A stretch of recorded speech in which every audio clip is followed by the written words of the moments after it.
Welcome, everyone. It's wonderful to have you here today. Welcome to the third and final of our Moral Injury Project Fall Webinar Series events. Today's session is entitled Finding True North Through Building Trauma Resiliency. And our guest will be Dr. Bill Cross. I'm Eileen Schell, coordinator of the Moral Injury Project at Hendricks Chapel and also professor of writing at Syracuse University. I'll be your moderator today. I'm joined by Dr. Cross and also by my colleagues from the Moral Injury Project, Jen Reddy of Lemoyne College and Jennifer Jeffrey from SUNY Potsdam. They will be facilitating the question and answer time via the chat. Before I introduce Dr. Cross, I'd like to thank the staff at Hendricks Chapel for making this event possible. Alex Snow, Delaney Van Way, Peg Northrup, and Dean Brian Conkle. I'd also like to thank members of the Moral Injury Project Standing Committee, Susan French, Jen Jeffrey, Jen Reddy, and also CART Services for making this an accessible event. I'd also like to acknowledge with respect the Onondaga Nation, firekeepers of the Haudenosaunee, the indigenous people on whose ancestral lands Syracuse University now stands. So today's program features the work of Dr. Bill Cross. Dr. Cross is a practicing psychotherapist in Syracuse, New York, who's worked with military veterans and their families for over 35 years. He's been trained in the Trauma Resiliency Method, which he will describe in this session today. He spent 10 years in the Army, including combat duty in Vietnam, after which he was a professor of psychology and leadership at West Point. In addition to his counseling work, Dr. Cross is an Emeritus Professor of Psychology at Onondaga Community College. He currently teaches meditation and stress reduction at the Zen Center of Syracuse, and he's been active in the Trauma Resource Institute, the Veterans for Peace, West Point Graduates Against the War, and he's co-founder of the Support Troops Network. We'll begin the program today with some questions and answers between myself and Dr. Cross about how his life experiences as an Army officer and Vietnam veteran led him to his work as a therapist addressing trauma resilience. So we'll talk about his story first and how he came to this work, and then also he'll talk specifically about the work with trauma resiliency and some strategies to share with all of you today. So I'm going to start with a question to Bill about attending West Point and then commissioning to the Army and going to Vietnam. What did you imagine, Bill, for your military career, and what actually happened? Well, I was commissioned in armor, which I had this fascination with tanks. But it became clear as my first duty assignment was in the 4th Infantry Division in Fort Lewis, Washington. And there it became clear that tanks weren't going to be in my world too much. I became a platoon leader of a scout platoon where we had 14 Jeeps and a 3/4 ton truck. And we were the eyes and ears of this unit, the 34th Armor. In the process of that, I became really involved in working with armored infantry as well as tanks. And this was in 1962 when I joined it. And in the next couple of years, I heard more and more about Vietnam. Actually, when I graduated from West Point, President Kennedy talked about Vietnam as a likely place where many of us would end up, and it was true. So I volunteered to go to Vietnam because our responsibility as graduates at West Point was really to be an officer in the Army and to go where we needed to go. And Vietnam was where we needed to be. I was assigned as a troop advisor in Vietnam to a Vietnamese armored cavalry troop in the Delta. And in the process, the Army sent me to a 3-month Vietnamese language course in Monterey, where fortunately I was taught by a woman from the Hue area, which is in the middle of Vietnam. I was fortunate because the troops in my Vietnamese unit were largely from that area. And I was able to communicate well with them, and there was a connection because I knew the dialect, excuse me. This unit that I was with, the Army Cavalry units in Vietnam, was we did road patrolling, clearing mines, ambush reaction, as well as being involved in the process of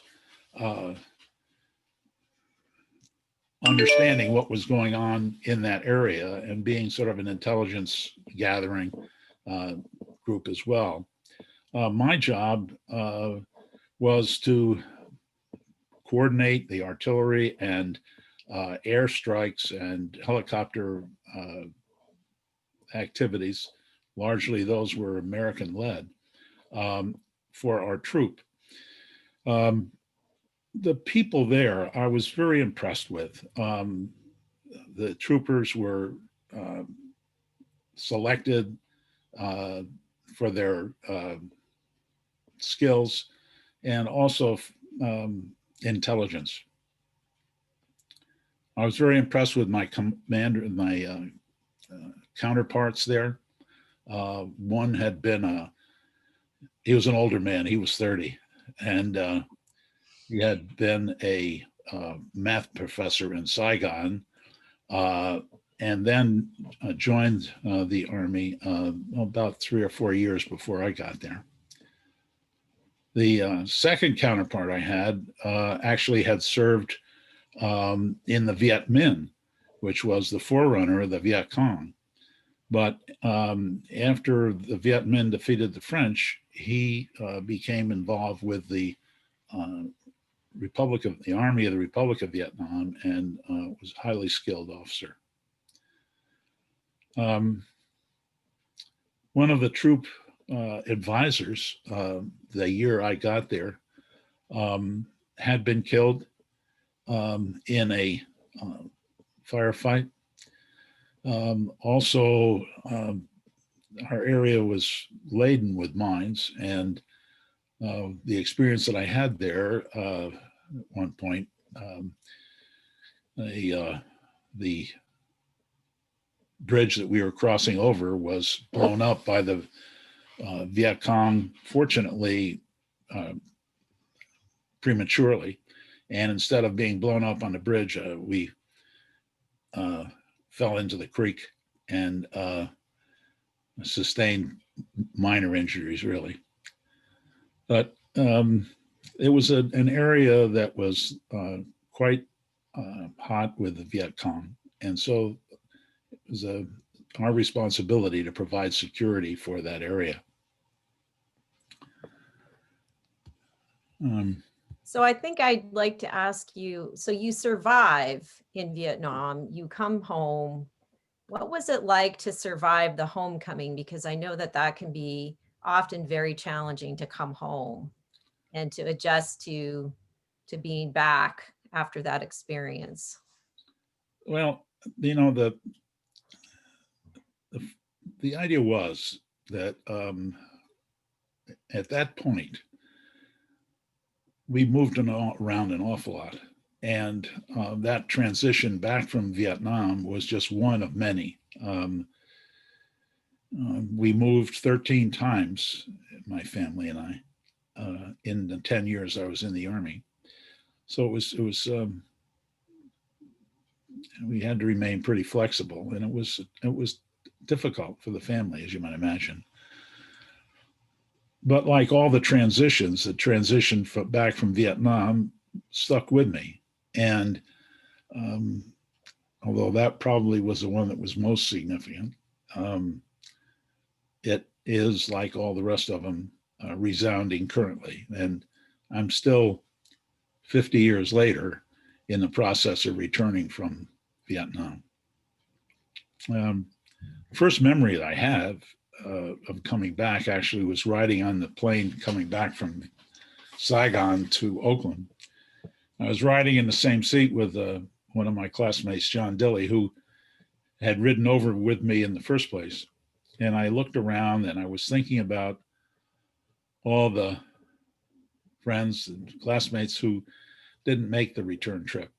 And Bob Fuhlhart and Ron Zinn and Frank Reisner, Jim Ray, Ed Krukowski hadn't made it. And there would be 18 more of my class who didn't make it home from Vietnam. But getting back was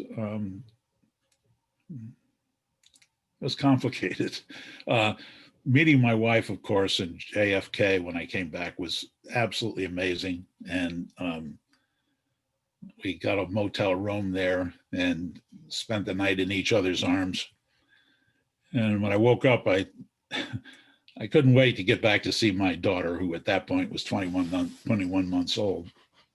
And I remember going into my in-laws' house where Kim was and my daughter, and we remember looking at her and she looking at me, and sort of, I think we were both puzzling out, well, who was this creature that was staring back at us? So it was a wonderful thing to be with her. And other things I remember from that time, I remember my in-laws and my folks were they respectful and didn't ask many questions, but it was awkward and I felt uncomfortable, really. And so we mainly just talked about practicalities, like what's for supper. I remember my dad was probably the one that was most empathic. He went with me to our local bar. We sat down and he just open-endedly said, "So what's it like for you coming home?" And then he listened, just listened. And I remember that very well. So I wanted to ask too, so you're in armor and you serve and you come back, you're still in the Army, but you start to transition to counseling. And there's a time in your career when you're still serving, you go to Fort Sill, you're still in the Army, there's potentially a chance that you'll go back to Vietnam, but how did you start to move toward counseling while you're in the military? Well, one of my responsibilities when I went back to Fort Sill, which was right after I got back from Vietnam, was as a company commander of a tank company. And there it was my responsibility to work with the soldiers that were being trained to go over there and also be able to be responsive to their needs. And, we had a couple people who had been to Vietnam. At that point, there weren't many, but there were probably a half a dozen of my troops who had been in Vietnam. And so there was a process of helping them readjust. And, I had a first sergeant who was really a kick-ass first sergeant. And he sort of kept everybody in line. And my responsibility, it turned out, was to be more the guy who would be able to listen and help people get their needs met. And so I found that as something that I really liked. And that's really when I started and realized in the process of doing my job there that it was something that I could do pretty well. So had an opportunity given by West Point to come back to West Point to teach in the psychology and leadership department. And in the process of that, they sent me to Syracuse University to get a master's degree. And there is really when I confronted the anti-war and anti-military tenor of the times firsthand. Prior to that, I was on Army posts the whole time, and with classmates and friends who had supported me. But at SU,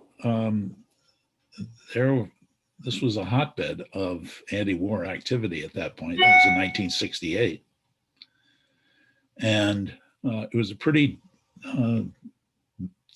difficult time for everybody, I think.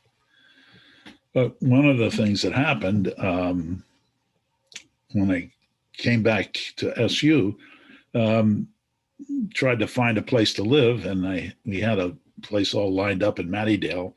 But when I went to sign the agreement, the lease, the owner backed down and said, "No, we're not going to lease it to you because you're in the military," which really was sort of shocking, actually.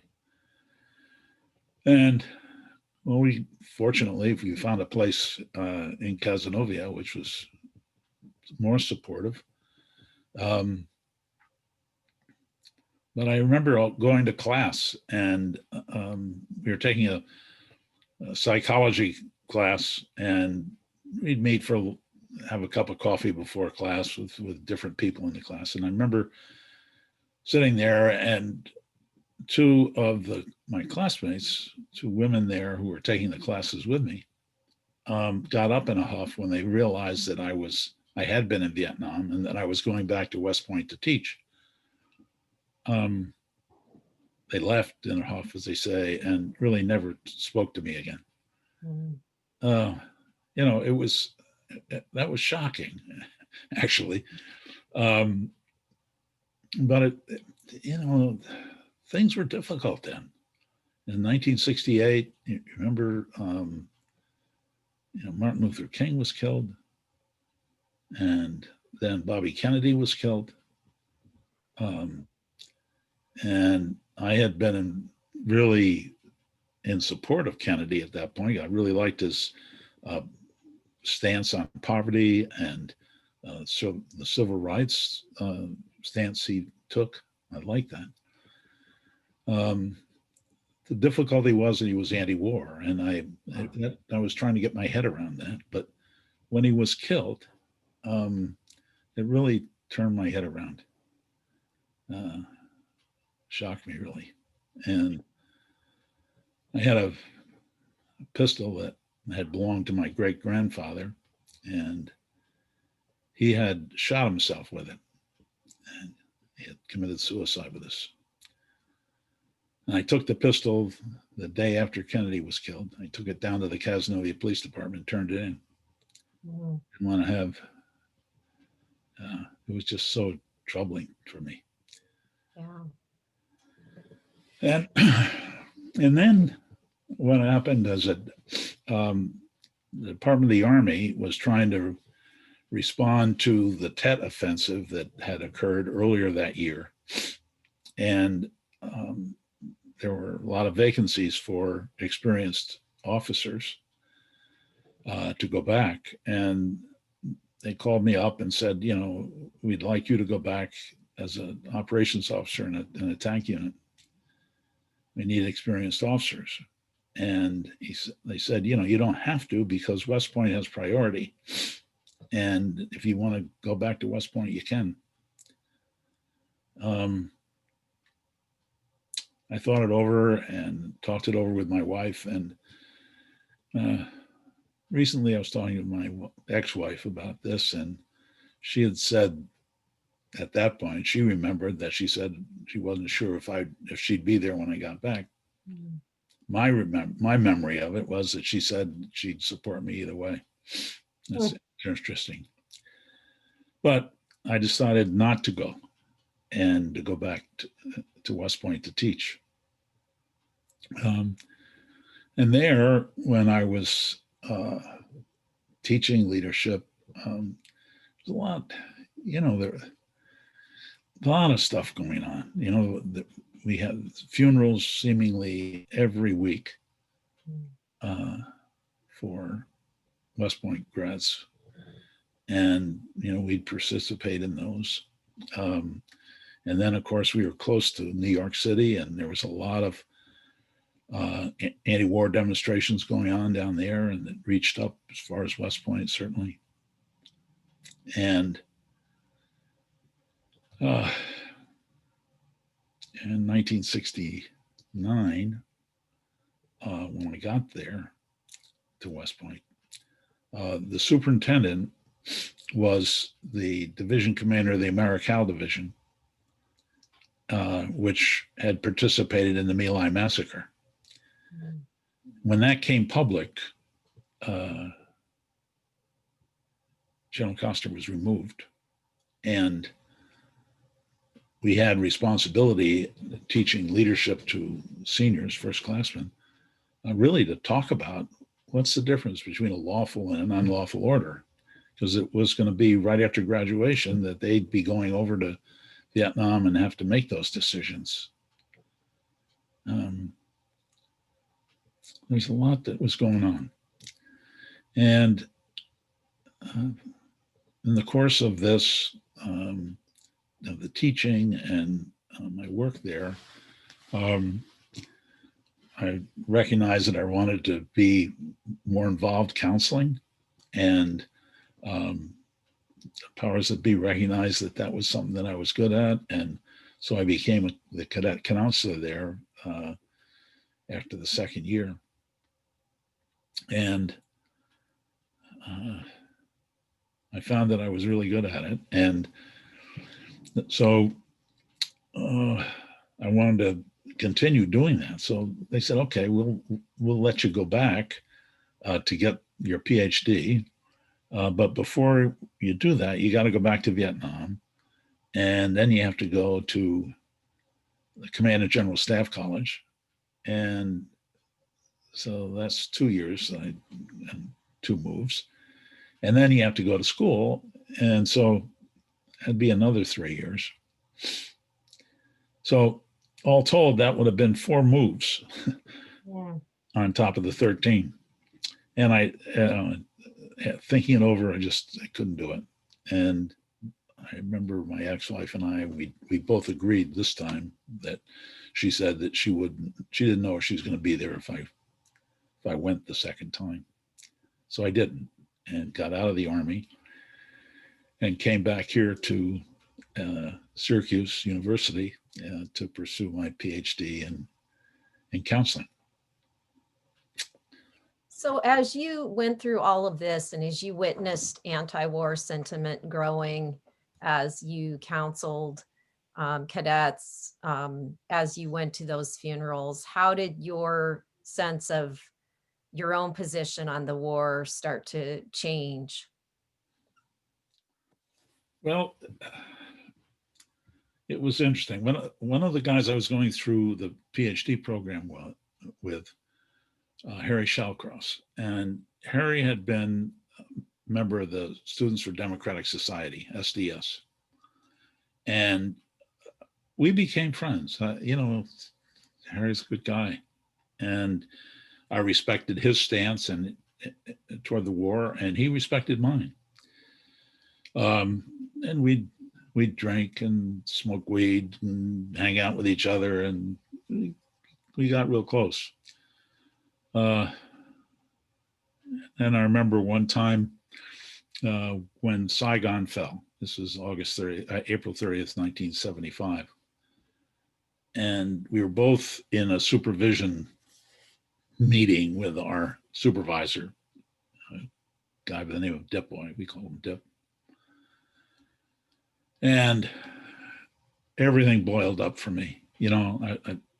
I certainly was against our involvement in Vietnam at that point, but I thought about how many of my classmates had been killed and all the work that people had been doing, and the experience with the Vietnamese whom I loved, and seeing those helicopters fly off the roof of the embassy there just triggered all sorts of stuff. And it all came out in that interview with Dip and Harry. Fortunately, Dip was there, and he was able to help us process it all. And Mm. Harry and I are still friends. That was tough. And then in working with veterans after I graduated, after my PhD, and working with the veterans, I really heard their experience and tried to help them work through a lot of the readjustment that was necessary. And in the process, work through my own, and realized the impact that war was having, and really seeing it clearly. My lenses were pretty narrow initially, and now they were wide open. And I'd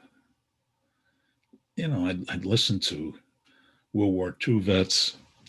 One guy I remember who had been in on the liberation of a prisoner of war camp and was just had been living without those memories for years.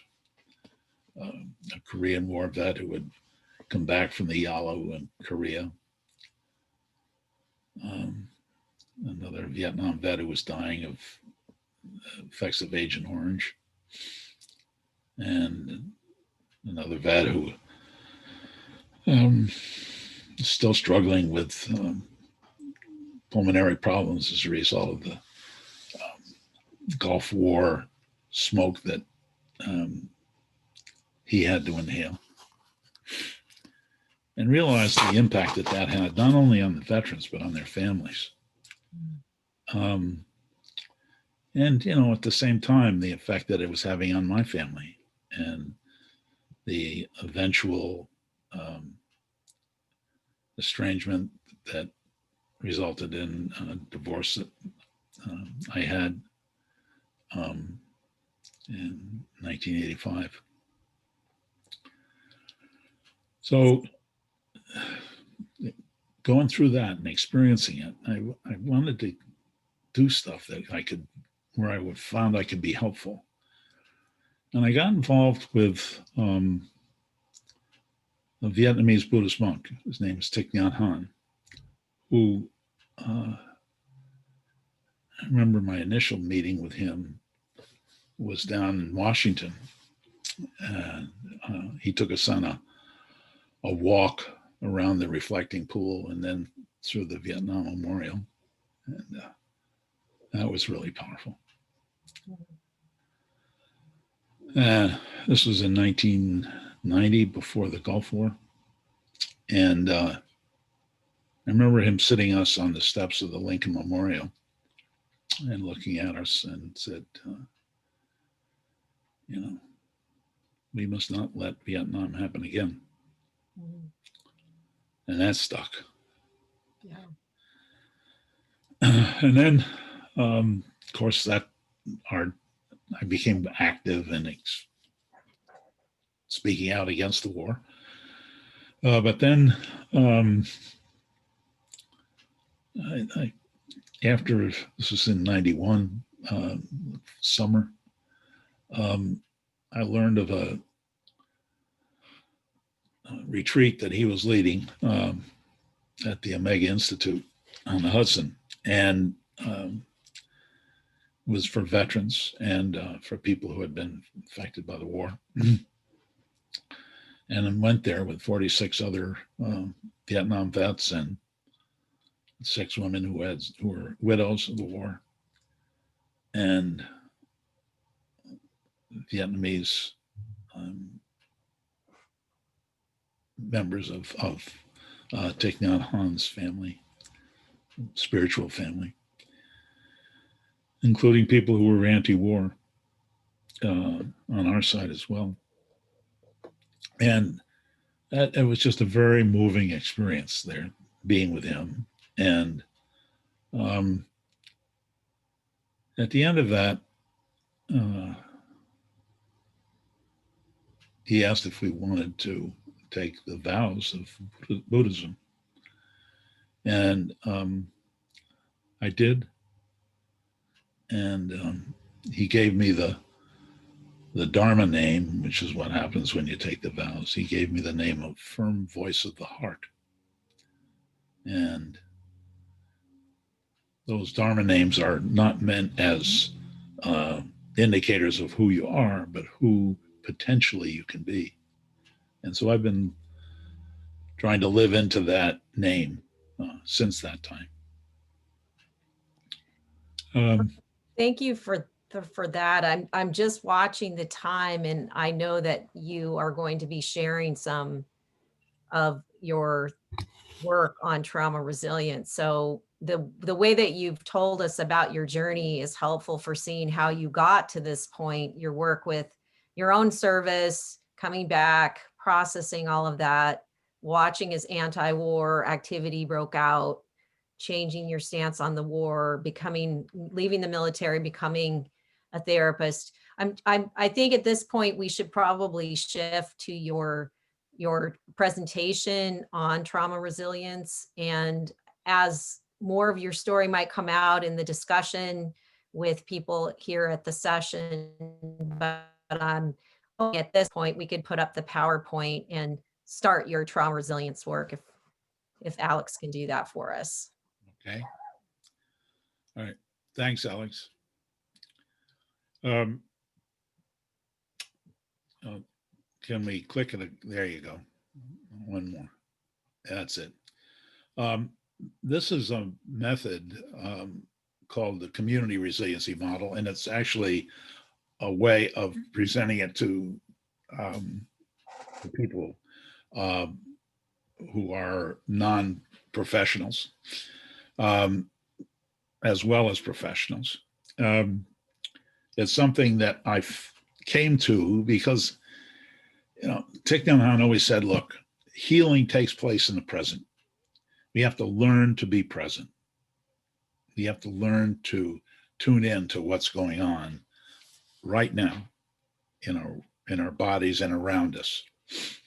And it wasn't long after that I started studying a method called somatic experiencing, which was Peter Levine's stuff. And at the first class that I went to, it was a long process of learning that. I heard about this woman, Elaine Miller Karras, and you see her name there at the bottom of the slide. She had taken somatic experiencing and put it in forms that were really based on skills that people could learn to be able to take care of themselves, to be able to modulate their nervous systems in a way that would help them move away from this sense of being out of control, which typically happens when we're traumatized. Can I have the next slide, please? There are a set of 6 wellness skills, and basically the idea is to reset the natural way in which our nervous system is working. And, the nervous system is really based very simply on an on or off method. I mean, our neurons fire or they don't fire. And next slide, or not, there you go. You'll see this very smooth kind of yellow curve that is within these 2 blue lines, which is what we call a resiliency zone. This is a place where we have a sense of control, where it's not all happy, but it's not manicky either. And it's not all sad or angry, but it's within a tolerable way. So that in this particular resilience zone, our nervous system is functioning most effectively. We're firing on everything that we can possibly use to accomplish something. But next slide. You'll see again, this natural up and down that occurs with the nervous system. But what happens next when we have a traumatic event or we are triggered by something? Next slide. instead of that smooth curve, our nervous system gets bumped off, and it becomes, in a way, out of control eventually. And we can get bumped up out of our resilience zone and become irritable or manic or really panicky, or have angry outbursts or experience a lot of pain. We call this, and if it happens for a long period of time, we get stuck here, which is what that next slide will say. We get stuck in the high zone. We can also get pushed down, where we're depressed or sad or numb. Not just little sad, but more depressed, exhausted. And if we're there for long, we can be stuck there as well. Now, I'd like you to ask yourselves, what do you do usually? You know, some of us get bumped up and are there more anxious, more panicky, more angry, more expressive. Others of us get bumped down and we become sort of numb and isolated. So I just ask yourself, where do you go? What typically happens? And so this is something that we can do to come back into the resiliency zone. These skills that we're going to be talking about are ways in which we can return to this resilience zone and use all of our capacity. The beauty of it is that it's something that can be taught. And people don't have to talk about all the events that have happened to them in the past. Many people can't read or write when they're really actively bumped out of this zone. So you're just not able to function most effectively. Also, it's a set of skills that anybody can learn. You know, these have been given, this training has been given all over the world, literally all over the world, to people who are in any demographic that you want to mention. Elaine has taken this material and these skills to Thailand during the tsunami, to Haiti, to Kenya, to Ghana, to the Middle East, Iceland, believe it or not, and all over the United States.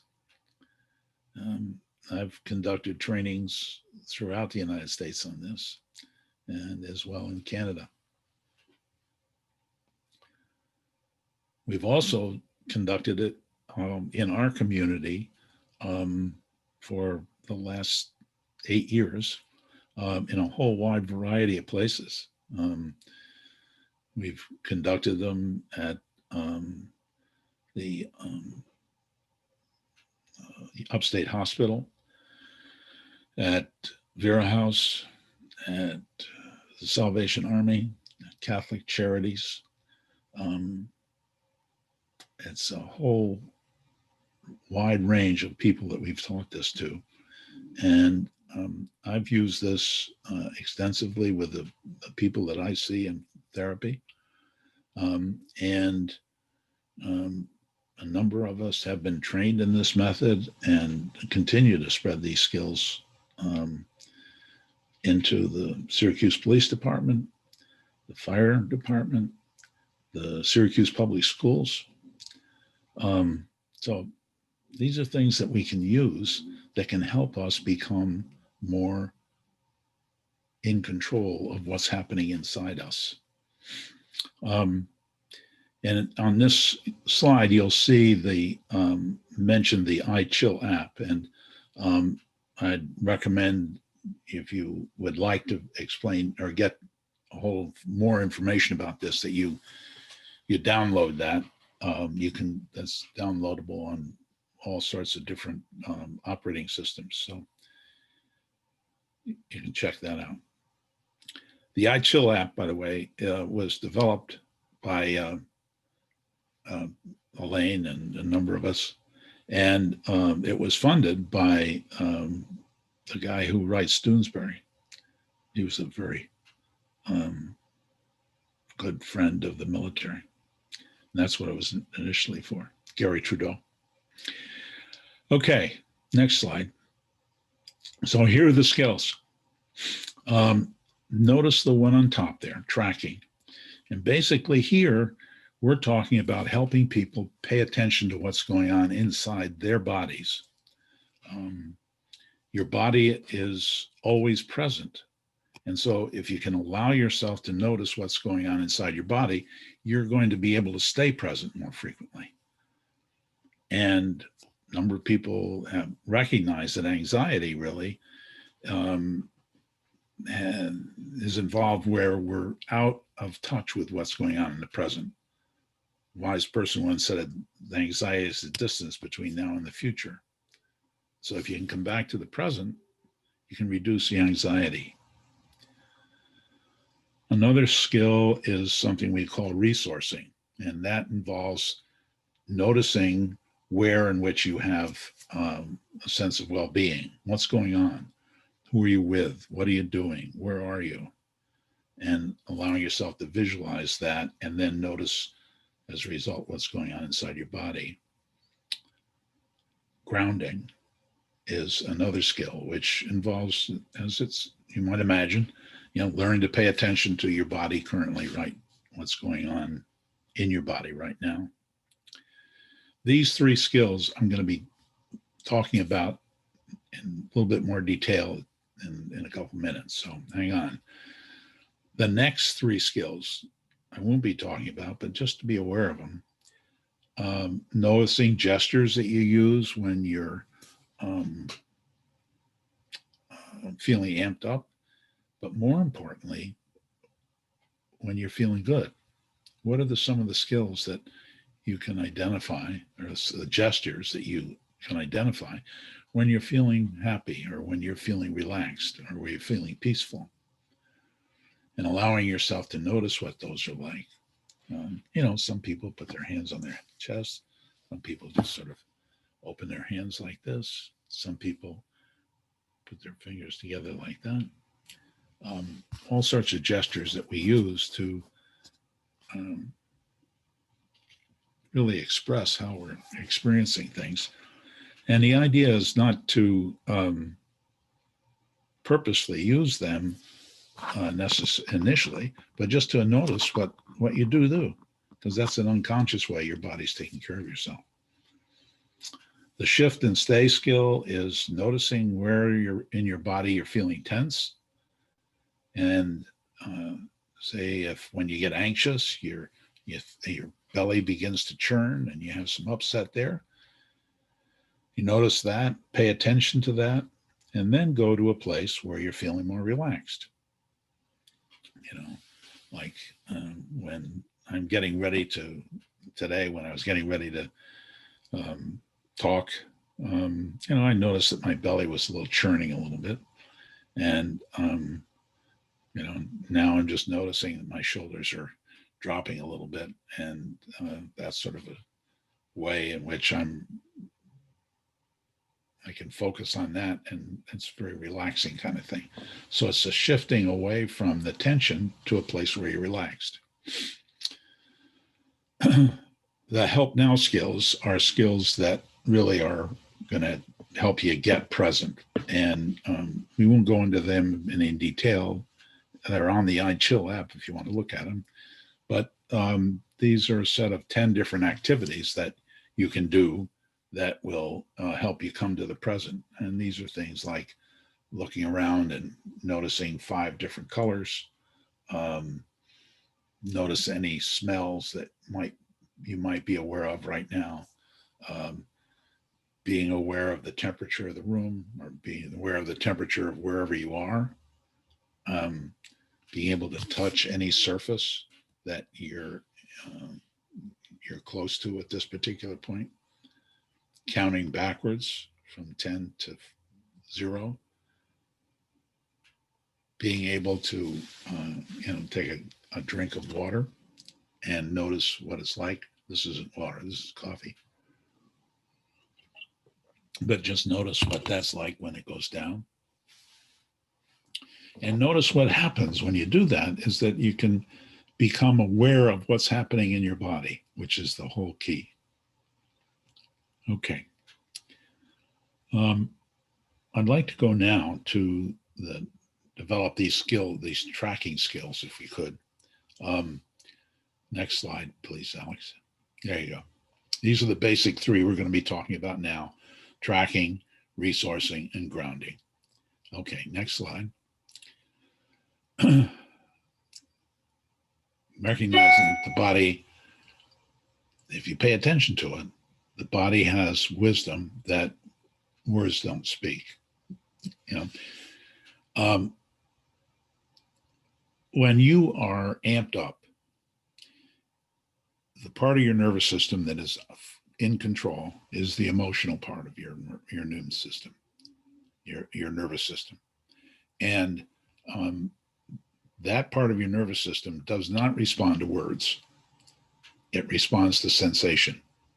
And so the idea is to pay attention to sensation and notice that your body can help you become more relaxed, more calm, more in charge, more able to function effectively. So the idea is to learn to do that. Next slide. Tracking is tuning into your nervous system and what's going on in your body. Any sensations that are pleasant or neutral or unpleasant. What's going on now? I'm asking you right now, what are you aware of? What's going on with your heart rate? Your breathing rate? Is there any part of your body that's more tense or more relaxed?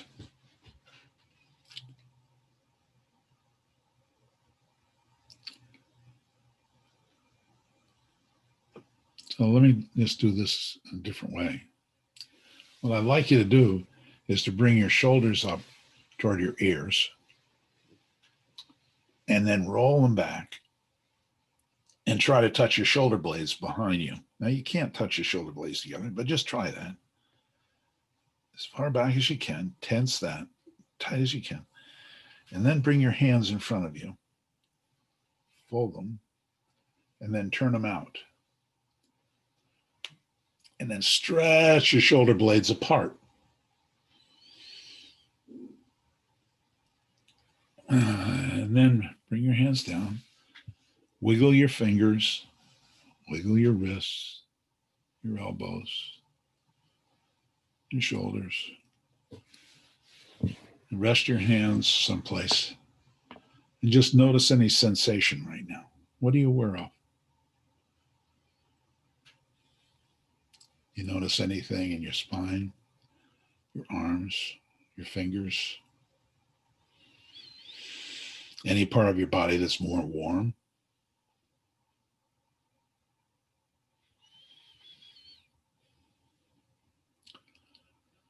And then notice what your breathing rate is like, what your heart rate is like.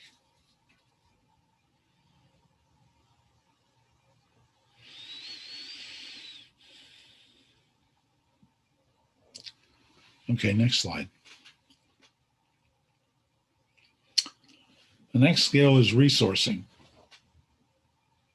And I'd like you to think about experiences that you've had or memories that you have, whether it's people, places, activities that you've been involved with. There you have joy or peace or calm. Or think of any internal resources that you may have that, your own characteristics, skills that you have, or strengths that you experience that you know. Think of those. Think of any part of your body that you're particularly pleased with.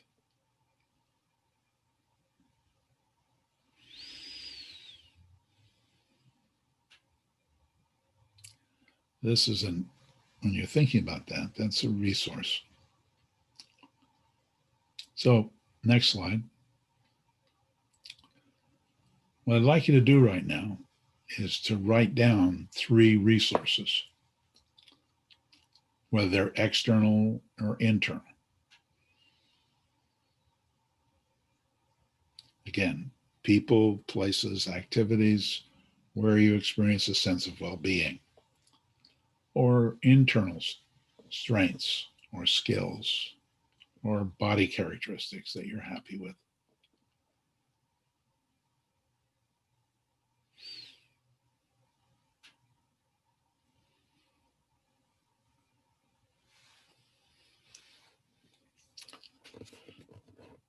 And I'll give you 30 seconds.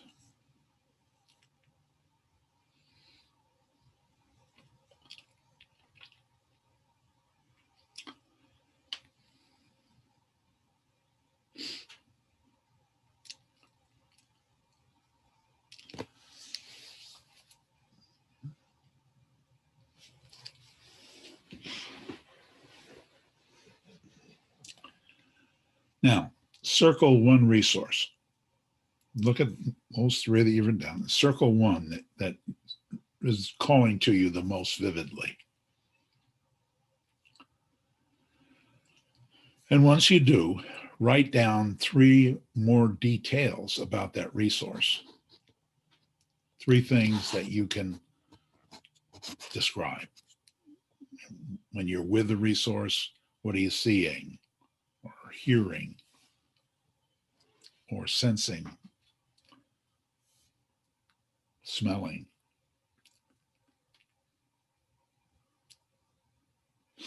tasting?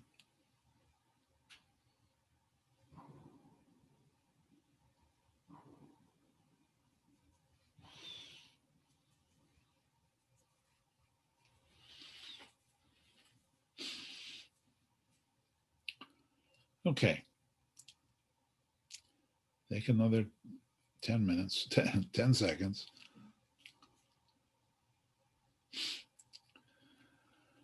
And now, if you will, just allow yourself to get in a place where you can relax.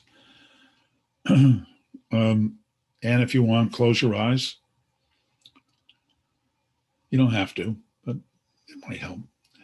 And then allow yourself to think about that resource. Think about what you might be seeing and tasting and hearing and touching, and smelling. Just allow yourself vividly to connect with that resource.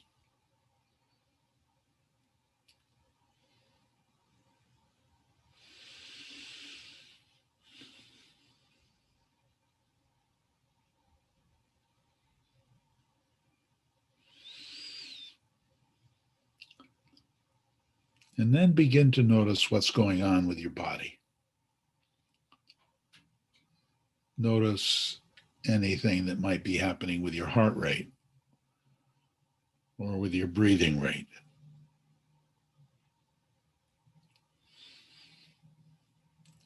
Or any part of your body that's responding to that resource.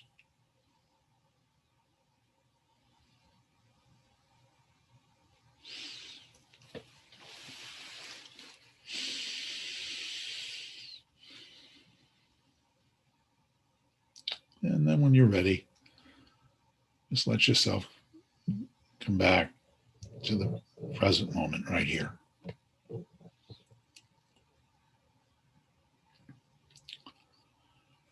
Now, some of you may not want to leave at this point,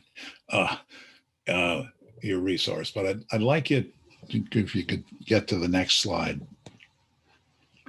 I want to talk about grounding finally. And we talked about grounding last, or at least after resourcing, because initially, we started talking about grounding first, but we found that people some people find that term grounding in a negative way.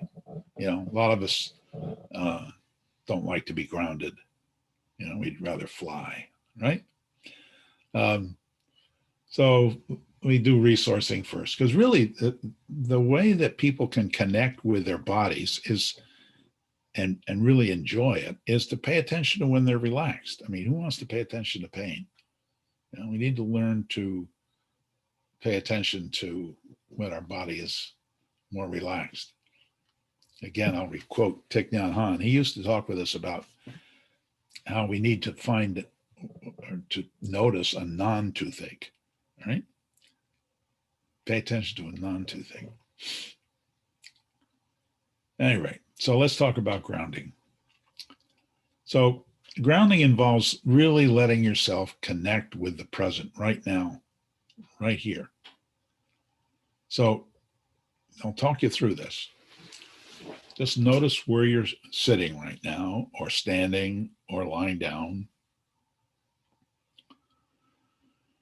And pay attention to your seat. And if there's a back to the chair or sofa, just notice that.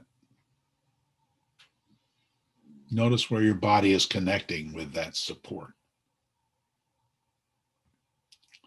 If you're standing, notice your feet on the floor. Notice the point of contact between your feet and the floor, or the shoes, or the socks, whatever your feet are in contact with.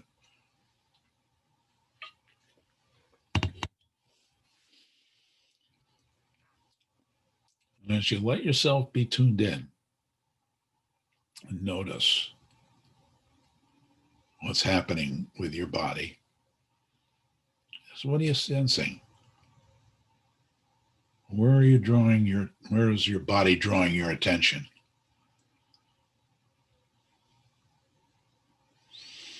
As you just let yourself be supported by the earth,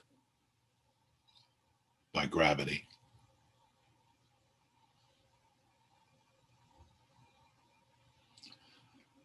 Just let yourself be embraced by gravity.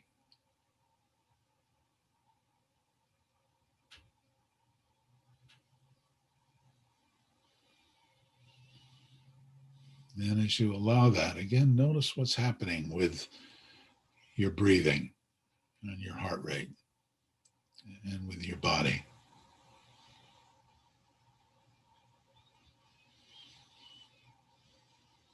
Can you notice yourself being really settling in to that support?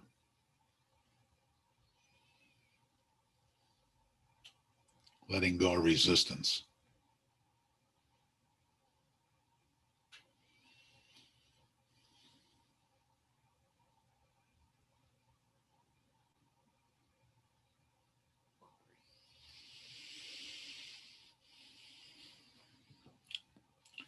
And then when you're ready, and only when you're ready, just let yourself come back.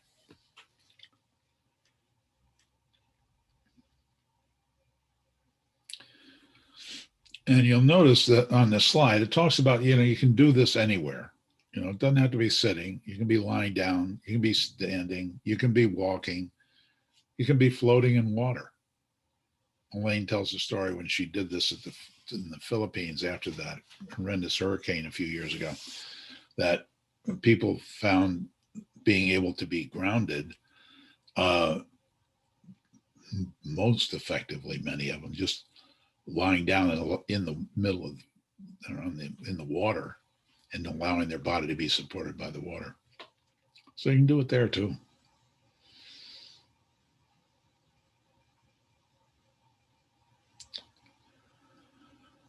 Okay, next slide, please. And we already did that. The next slide after that. Okay. And this is one thing to ask yourself. How often have you been in this resilience zone where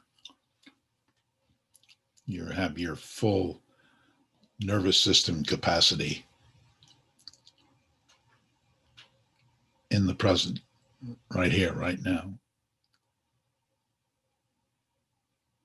in this place where you have a sense of safety and wellness.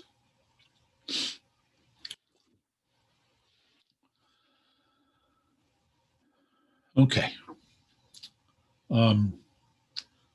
That's the end of my formal presentation. And I'd like now to just open it up to any questions that people may have had. We've got about a half hour to talk, and I'd be glad to respond in any way that you'd like.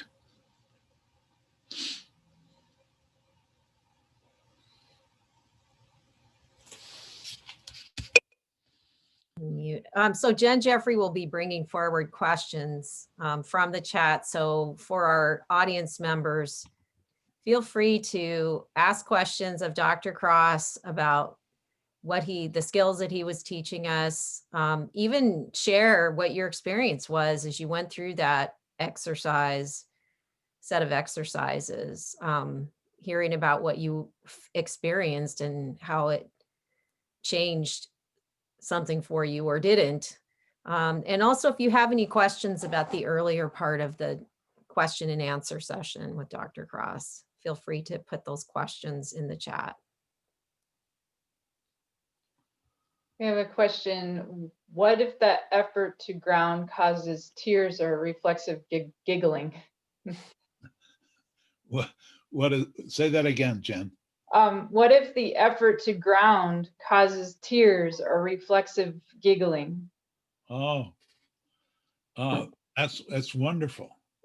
You know, grounding essentially is helping yourself get present. And our bodies have all sorts of energy. And one of the ways you can look at this process of becoming resilient is to be able to allow energy to flow through your body. You know, we take energy in, but we have to let it out. And stress reactions often result in tension. And so when you're grounding or when you're resourcing, anytime you find yourself crying or giggling, it's a release. Absolutely. You're letting that energy flow through you. And then what's it like after you cry? And what's it like after you giggle? What's going on in your body? That's wonderful. It's a good question. And we have another question. How could these trauma resiliency tools be used in a classroom, especially in classes with student veterans, without taking too much focus away from the course content? Good question. One of the things that I found is helping people notice what's going on right now. And when I was teaching, sometimes I'd have a bell and I'd just ring the bell and have people follow the sound of the bell.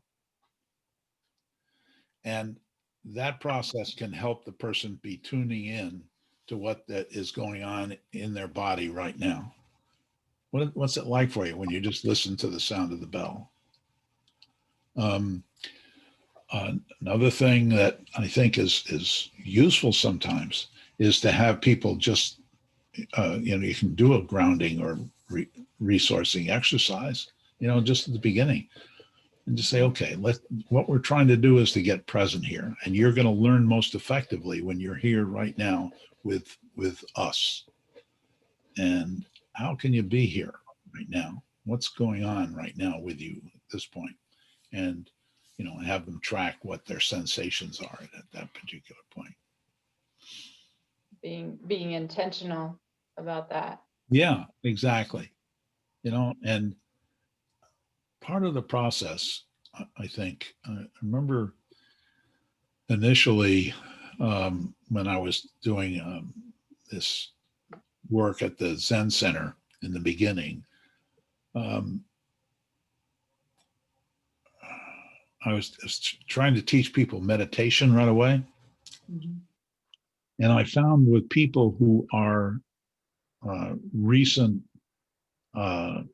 people who have experienced trauma recently, I found that very difficult to meditate because it was something that, that the memory would flood for them, and it was scary. And so I found that doing the resourcing or doing the grounding first and teaching people how to resource and how to get grounded can provide a sense of safety to be able to be present, to be here right now, and not be afraid of their bodies, to learn to recognize that their bodies are a resource rather than an enemy. Mhm. Yeah. And we have a couple more questions. Sure. This person is an active duty Air Force chaplain working with RPA MQ-9 pilots, sensor operations, and intel troops in 24/7, 365 combat, many of whom are suffering from moral injury, guilt, lack of forgiveness, and related to resourcing and grounding. Has a pilot carrying with him a physical photo of his wife and daughters to bring him peace. Do you have any further recommendations for bringing them comfort as they're getting spun up in combat? Okay, that's a really good question. I'm glad you're in tune with them, because it's people who are on active duty really need all the support that we can give them. And having those resources available right now are really key. I recommend them, you have you take a look at the iChill app and notice what's going on with them. In being able to develop resources, pictures of their family, any pictures of the resource that's really useful, any sounds that might be useful. I know that anything that can help them be present is really key. And I remember working with an officer in the police department who was also a vet. And he found it useful when he was in his squad car to grip the steering wheel after he found himself being amped up, and just tighten his grip on the steering wheel as much as he could, and just notice what that was like when he released the grip somewhat, and that is something which can keep the person present, because that's key, to be present, to be here right now. And anything that's going to do that can be really, really useful. The key really with this community, with the resiliency model, is to practice it. These are skills which you can practice, and as a person practices them over time, they become automatic. And when you notice that you're amped up and you can calm yourself, your body is doing that right away, actually, all the time, if you can notice it. That if you've been traumatized into the sense that maybe have PTSD or some kind of a TBI, you need to teach your body again to do that swing back from the tension to more relaxed time. And practicing these skills can really do it. And I recommend people do it when they are not tense, and practice doing that, and just allow themselves to pay attention to what's going on right then. Thanks, Bill. Another question is there an on-demand community resilience program that someone can access online? Yes, you can go to the traumaresourceinstitute.com. Okay. traumaresourceinstitute.com.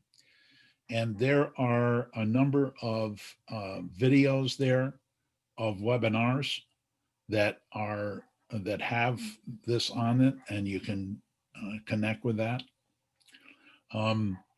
Also, on that website, there are presentations that people have made. There's a number of vets that have talked about what they do and how they've used this, and it's helpful just to hear the fact that other people are using it and you can learn it. And of course, the iChill app. I mean, that's something that you can go to and connect with and talk yourself through it. And by the way, you don't have to read it. It's also spoken to you. There are a number of different places that you can connect with through that Trauma Resource Institute. Another question someone had was, how do you replace a resource, a person who has passed on and is no longer available? Have you ever encountered that? And what do people do? Sure. Recognize that a resource, even though the person no longer is with you in body, you have connected with that resource by identifying it as such. And so what I recommend people do at that point is to realize that there's both there. There's the joy and the pleasure, and also the sadness. And that's so natural. That's so much the way life is, isn't it? I mean, like right now, we are living and dying at the same time, when you think about it, right? And yet we tend to think about only something which we think of as a resource as being alive. But to embrace it all is really a helpful thing. So to recognize that, yeah, there's sadness, but there's joy. And you can acknowledge that pleasant sensation and not diminish the fact that that person is no longer alive, but just to realize the joy that you experienced when that person was with you.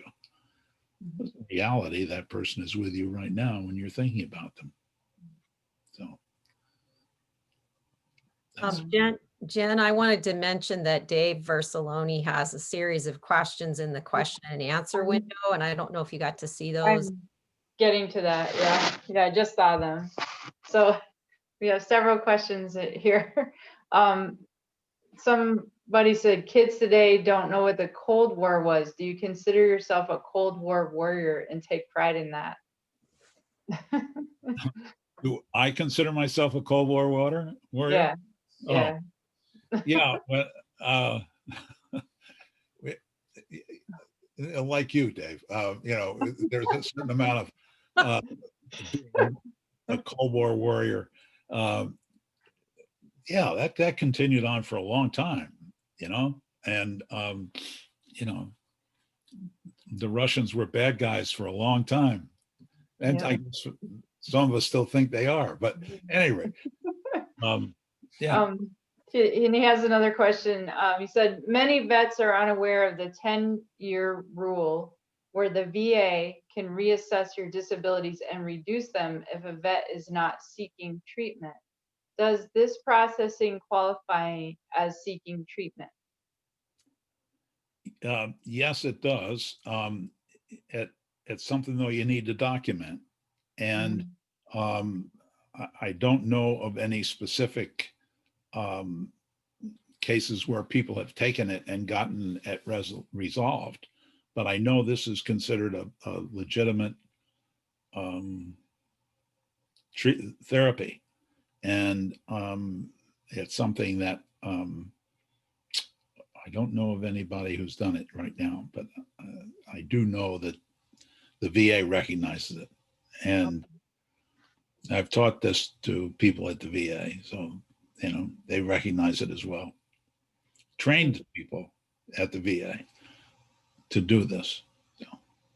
So, yeah, so tied to that, his third question is, do you know a team of practitioners who are offering private counseling with these practices? Yes, I do. Okay. And I'd be happy to share it. I do know that people at the VA on Erie Boulevard, there are a number of people there who have been trained with this and use it actively. And also people who are in private practice, we've trained to use this. And if a person wants to get in contact with me, and I could share that number, those phone numbers and so forth with them. The process is something that we have taught, as I say, throughout our area, and there are a number of people who are really quite gifted. Continue with this. Actually, tomorrow we have a consultation meeting with these practitioners, which we do every month, and talk about the process of using it, and what we find helpful and what's not so helpful, and so it's ongoing. Yeah. Great. Really great. We still have time for other questions if you want to go ahead and type them in the chat, or if you want more information from Bill about resources, feel free to follow up.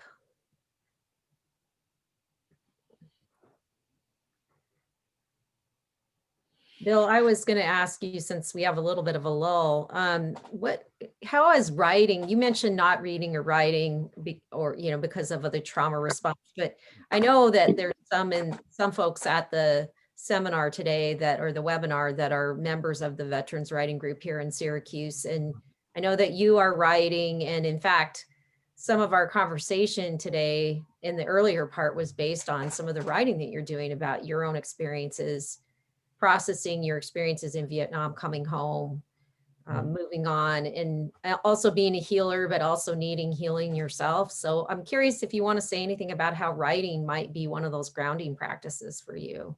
Absolutely. Part of the process of healing is to, and this is physiological, right? Is to connect the trauma or the experience of the trauma with something that's relaxing, that's pleasant. And you're actually changing your nervous system when you do this. And so when you are identifying a particular part of your experience and writing it down, there's a sense of acknowledgement of it. It's owning it. It's being able to embrace it. And when you're doing it currently, right now, there's a sense of relaxation because you begin to realize that, yeah, I'm putting this on paper, and that's something I'm doing right now. This is not happening in the past. This is happening right now, and I can work with that right now. And so writing is a very, very useful thing, because a lot of the time we just don't acknowledge trauma that we've had. And writing, and I've mentioned a number of times, brings up a memory. Memories are like swamp gas, that the memory emerges when they're ready when the conditions are ready, just like swamp gas. Swamp gas comes up when the conditions are ready. And so when you write, that process comes out. The added benefit of something like our writing group is that when you express these to the group of people who are supportive, the way our writing group is, there's a real sense of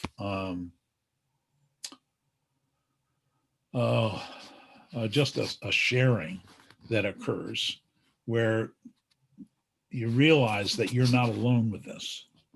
You know, you really can experience the caring that people have hearing your story. And I can't say enough about our group, that, you know, where people are listening to our stories and recognizing that they're very similar to our own, Mhm. you know, and you realize that you're not alone, and that there's just some support in recognizing that. So, yeah, both of those things. I think that looks like the chat's been lit up a little bit here, so I'll let Yeah. Jen come in. So we have some acknowledgement of some other writer groups here, the warrior writers from Ithaca and the Finger Lakes. And then we have a comment and another question.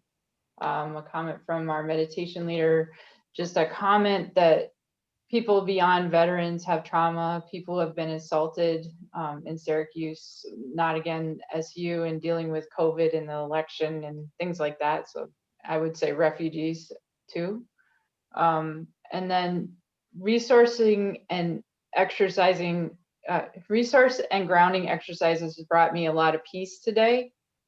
Thank you so much for teaching us more about it. I will try to use it next time I get anxious at work. And can I ask, how does this relate to or differ from types of Buddhist meditation? Well, in many ways, there's just a lot of similar experience that we get from meditation and from grounding and resourcing.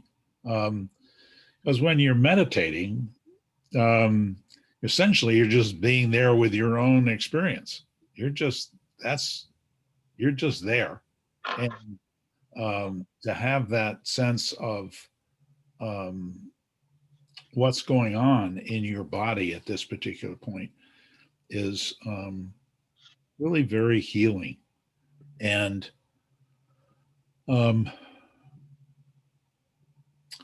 another thing I could say about it is that, you know, when you're meditating, you become aware, particularly if you're still, you realize that you may experience some degree of discomfort.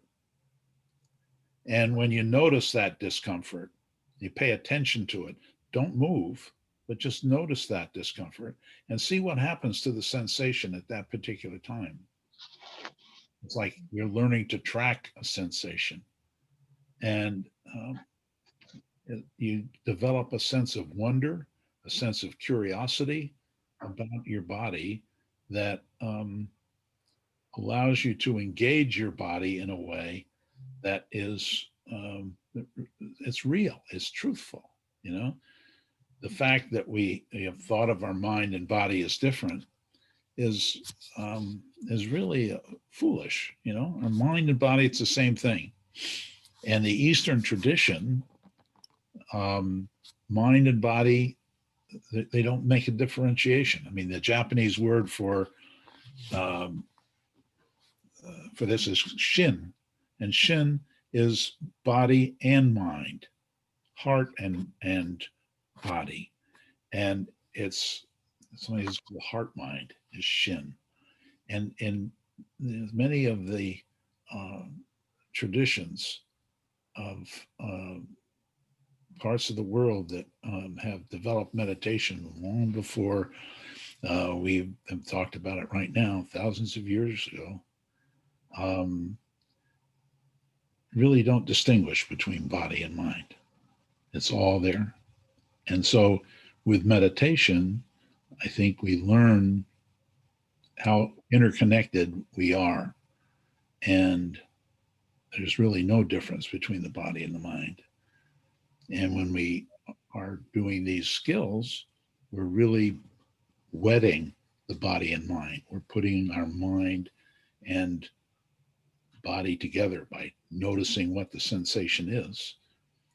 And we're not doing the wedding in reality because they already are wed. We're just acknowledging Right. that they're wed. Okay. I also wanted to just mention that moral injury was mentioned in the chat by the chaplain that commented and asked a question. And I'm curious about the ways in which you've seen trauma resilience be strongly helpful to people that are really struggling with the moral dilemmas and aftermath of war and trying to understand what's going on and the mind and the body coming together being helpful, but also those issues of conscience and struggles with sorting through that aftermath. And I know that that's something that you've done yourself as a Vietnam vet, but I'm just curious about the ways in which you've thought about this intersecting specifically with moral injury.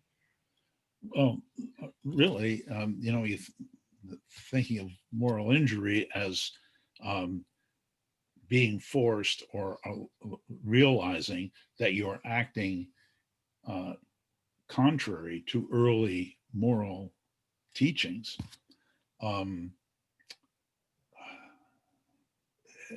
Profound. I remember talking with young cadets at West Point who, they get into the military, or they get into the Army experience and realize, I'm going to be asked to kill people. And that's contrary to what I've been taught. How can I do this? And I don't know how many people I've talked with about that. And, the idea is that you really need to search your own inner experience of it all. And, that expression that I believe is biblical is learning to pay attention to the still small voice, being able to acknowledge that and listen to that deeply, because that's where your wisdom is, and your body carries it with you. And I'll say one more thing. When I mentioned having been to that workshop with Thich Nhat Hanh that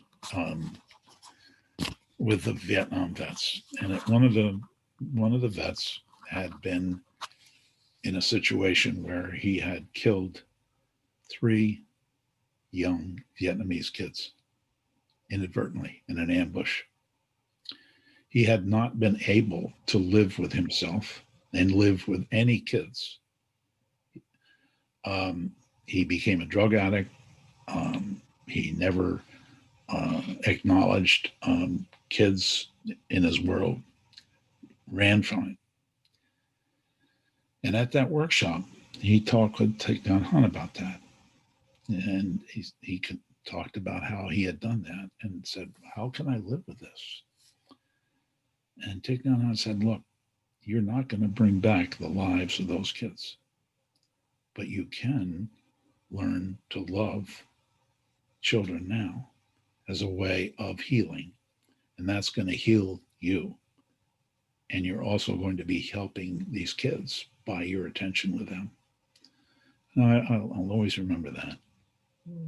And so, there are things which we have done or inadvertently or, chosen to do. And we realize, oh my God, that I've been forced to do, or I've had to do things that I haven't really ever been taught to do. And yet we can look at it and acknowledge the fact that we are all we've done things that have been destructive. And now what are we going to do about it?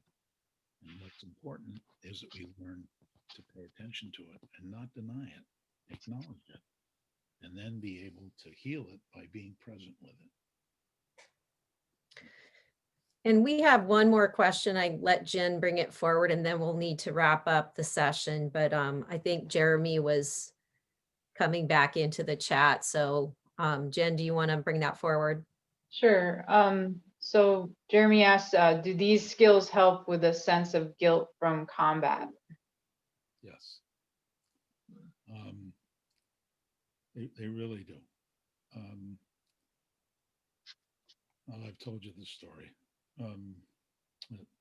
this person that mentioned kids. We've all done things which we don't like. We recognize the urge that we have deep inside us. And having been in combat, we realize that we're capable of doing very destructive things. And that urge is something that I believe every person has. It's just that those of us who have been in combat have felt that and acknowledged that and acted on that. And the idea is to acknowledge it, be able to pay attention to it and not run from it. To be able really to look at it square in the eye and say, yeah, I did that. And now what can I do that's going to help that process? And we can do it by paying attention to it. And my experience, having that guilt also, by paying attention to it, it's like a fire. And I experience that in my gut. And when I allow my mind to focus on that in my gut and allow that, the fire of my attention is very powerful. And it's yours too. Your attention is very powerful. And if you can allow that attention to rest in your body where you experience the pain, that can help heal it. I hope you try it. Thank you, Bill. And thank you for all the questions from our audience members. I want to thank everyone for attending. We did tape this session. So if you would like to share that with people that you know need this information, that is fine with us. We'll just be in touch with people. We have your contact information just so that you know we will follow up with you. And let's keep the dialogue going. The Moral Injury Project at Syracuse University and Lemoyne College will be holding more webinars in the spring semester. We'll be in touch with people since we have your contact. And I'd just like to thank everyone for coming and also trying out these skills, and know that you can return to them now. You have them, you can download the iChill app and continue with it. And I just want to say a big thank you to Bill Cross for being with us and taking time to share his skills with us. Thank you, Bill. Thank you. And thanks to Jen and Alex and our captioner and all the people behind the scenes. We really appreciate everything you did to bring us here today. Thank you. Thank you, Eileen. Thanks. So we're going to stop recording now, but I'll just and I think we have people leaving the room at this point.